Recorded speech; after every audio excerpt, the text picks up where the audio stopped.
Hi, you guys. Yes, that title is correct. Do you care to share an STD? I was asked that question, so let's talk about it. Hi, this is Sherry. This is Life Lessons Learned. To my wisdom walkers, thank you as always for returning to my channel. For new viewers, thank you as well. Now, this particular time in my life, I was part of the online dating scene. So I was, meeting people online, getting to know them. Um, and for those of you who are new to this channel, my getting to know them means talking to them, emailing them, speaking with them directly for about four weeks, almost a month. Well, sometimes over a month before I agreed to like meet with someone or, to see if I want to take it to the next step, which would be meeting them. Now, during this particular time in my life, if you saw my previous video, your 30s, 40s, or 50s, and that one I talked about this female roommate that I had that was also doing the online dating sites, and she was on some of the same sites I was on, and so sometimes I don't know how to say this. She would date guys that I had dated in the past, which is fine because you never know. Maybe she could meet a match that just wasn't a match for me. But you'll see why I brought that up in this particular video. So in this one, I had met a guy online, but he was not in my state. So he was quite a ways away, which is one of the reasons why we didn't try to connect together physically face to face for a while. So I took that time to speak with him by phone, talk with him by email, and we were sending emails back and forth, quite a while. Because they were, he would ask questions and I would answer those, and then I would do the same, and then we would do the same when we were on the phone, that kind of thing. Well, at about 4 weeks into all of this emailing and texting and talking on the phone, we had decided that, or we did want to meet. And it didn't matter to me if I went to, his home state or if he came here. Because when I meet people that are out of town, I don't stay with them. I get a hotel room for me, not for me and them. And I continue to see if that relationship is something that I would like to pursue. Well, this person had planned on coming to my home state, and we had made arrangements for all of that.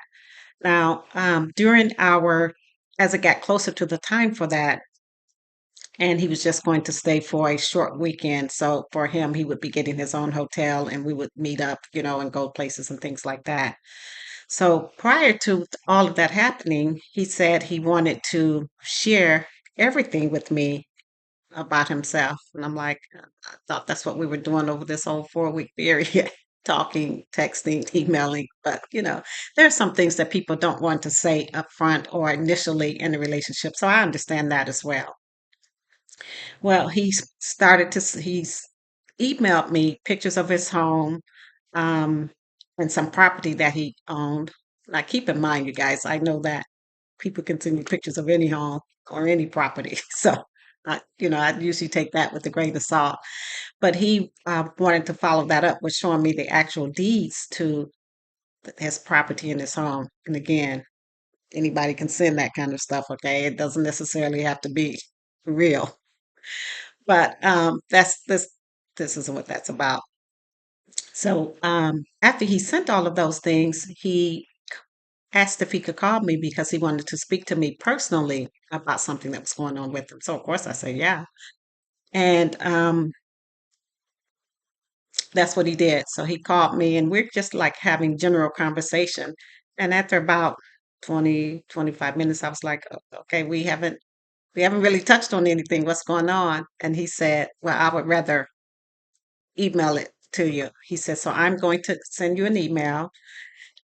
Take your time reading it and considering it, and then don't call me, email me back because I'm nervous about what your response would be. So I was like, oh, okay. Which I, of course, my nerdy butt thinking, what the heck could he be saying? I'm like, please don't say the deed to the property you sent me really belongs to your mom and you live with your mom.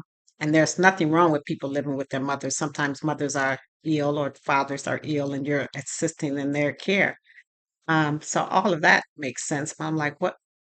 Just say it. Well, he sent a long, drawn out email professing his feelings for me and saying that he had really gotten connected to me and he was feeling the same way about me with him. And before he came, he wanted to let me know that he had an STD.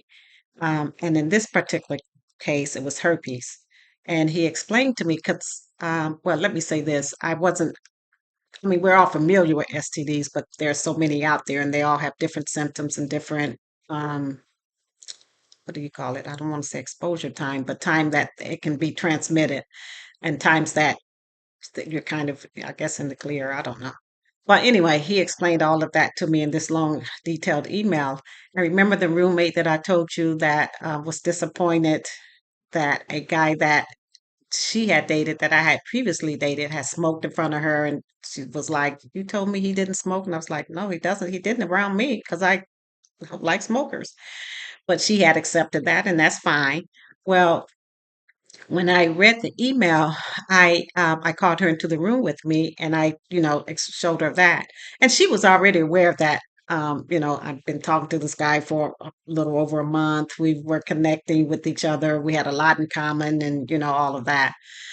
So her thing was, well, Sherry, he's being honest and upfront with you. And in the email, he said if his having an STD would be a deal breaker, he understands that, because for some people it is. And he would be okay with that. He just wanted me to let him know, you know, I guess as quick, soon as possible, how I felt about all of that. So I'm talking with her about it, and she was like, "But he has everything." I'm like, "He also has something I I don't want." But she was like, "No, but he's kind and he's nice. He shared a lot with you, and he sent photos, all of that kind of stuff." And I said, "No, I get all of that." I said, "But I did not. I okay, you guys already know I didn't have a lot of partners in my life, in my 60s now, and for me, it was." The idea of my having being careful all of this time over all of these years um and making sure or trying to ensure that I did not get exposed to things that I didn't want to be exposed to. But again, this is someone, like I said, she'll say something is unacceptable and then she accepts it and then complains about accepting the unacceptable thing that she accepted. But that has nothing to do with me for her. And as you guys know, yes, that was a deal breaker for me. So let me explain. For those of you out there who are dealing with partners that have STDs and you're knowing what the risks are and what the symptoms are and when you can be intimate and when you can't, there is nothing wrong with any of that as long as it's your choosing. And for me, when I have instances in my life where I have to decide whether it's something that I want to have in my life, and you guys know me, I say, what are we allowing, promoting, or creating in our lives? And once I read, this was years ago, in a book that said, I said I read in a book, where else will I be reading it? Well, today you could be reading things on the internet or Reddit or Googling it, but back in the day, we got information from books, okay? I think some people probably still know what books are out here. But it said, do not put if you're baking a pie, do not put anything in the recipe that you don't want to taste. So, for instance, if you're making, of course, a lemon pie or cherry pie or sweet potato pie, if you don't want to taste pepper, you wouldn't put pepper in your pie. And the book was talking about that for our lives, for us not putting anything in our lives that we don't want to experience or partake in or have a consequence. So those were the ways that I kind of made decisions and choices in my life. I'm like, it's this part of the recipe. Is this a portion? Well, I want this to be in this cake recipe or my life recipe. And for me, I just didn't. Again, those are personal choices, of course, but I was like, I mean, sometimes you just want to be spontaneous with your partner. And if it's the wrong time for that's going on, you're not able to do that. So I did. you know, I didn't have to think about it. I already knew what my answer would be, but I took a moment to think how I would respond to his email. And remember, he had asked me not to call him directly because I guess he was nervous about what, how the call would be, and I get that. So I sent him an email, and I did let him know that that was actually, yes, a deal breaker for me. It was not something that I was interested in having to cope with or deal with moving forward in my life. And that was that. So I was, gentle about it and, um, thanked him for the time that we had spent getting to know one another and everything. And now I do have to tell you, when I sent that to him and he sent a response back to me, and then he called me. But he sent his response back, and he said he understood everything that I had shared with him, and he wasn't, upset or anything. And then he asked me, because again, we had spent a little over a month getting to know each other. He asked me what I thought would be a good time frame for him to say that to people in the beginning or initiating a relationship so that he's not spending a month getting to know someone and talking with them and emailing them and texting them and then, find, it turns out like that. And I unfortunately did not have an answer for him for that because it's different, things for different people. And sometimes you have to kind of get the feel of the person that you're connecting with to know how soon or how early in the relationship to bring something like that up. You may not have to bring it up if the relationship isn't going on track the way you would like to anyway. So I just didn't have an answer for that. And then he called me and said that, well, he called me and asked if I would still be willing to, meet with him, even just as a friend or anything. Now, for me, I wouldn't mind doing that, but I try to look at both sides of the coin whenever I'm looking at anything in my life. And for me, and this is just for me, it didn't have anything to do with him, but I was wondering why you would want to incur the time, the effort, the expense, the airline ticket, the hotel, just to meet someone to, you know, just be friends with that you probably wouldn't even see again. So, I said all of that to him, and he was like, "Yeah, that's true. I mean, if it's not going to go anywhere, that makes sense." So that's what happened with that.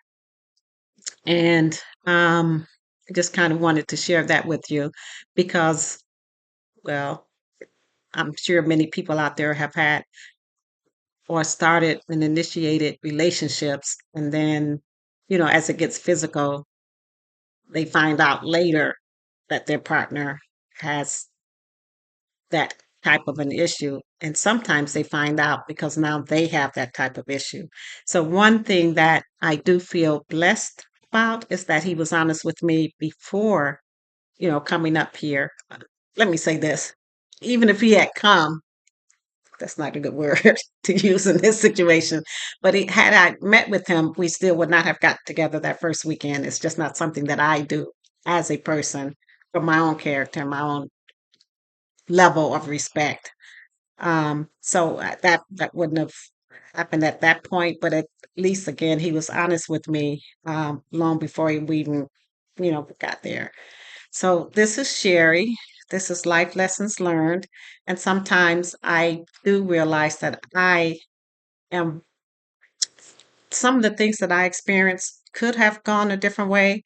And some of the things that I experienced have nothing to do with a decision that I've made. And what I mean by that is he could have not told me we could have progressed into that kind of relationship. And then I could have also found out. So I do understand that sometimes I have been universally blessed for people to be upfront and honest with me. So it's not like it's something that I did or something I was able to prevent. Because again, if I didn't know, I wouldn't have known. So I don't think that everything that I have or everything that has happened to me has to do with me being one jump ahead of someone else or me doing research or doing all of the right things. Sometimes it's just a matter of dealing with people who also have, same type of character that you have, or just being, do I want to use the word lucky? And them being honest and upfront with me as well. So this is life lessons learned for those of you who have experienced something similar to that or who are experiencing that. I would love to hear your comments. Please leave them below. I would like to know what your results were, what some of the consequences were, or if maybe you're the one that has to tell a partner um, that kind of information, how you were able to handle that and how that worked out for you. This is Life Lessons Learned. For those of you who are new, if you're so inclined, I would love for you to subscribe, leave your comments below, and join our Wisdom Walker community. This is Sherry. Thanks. Bye bye.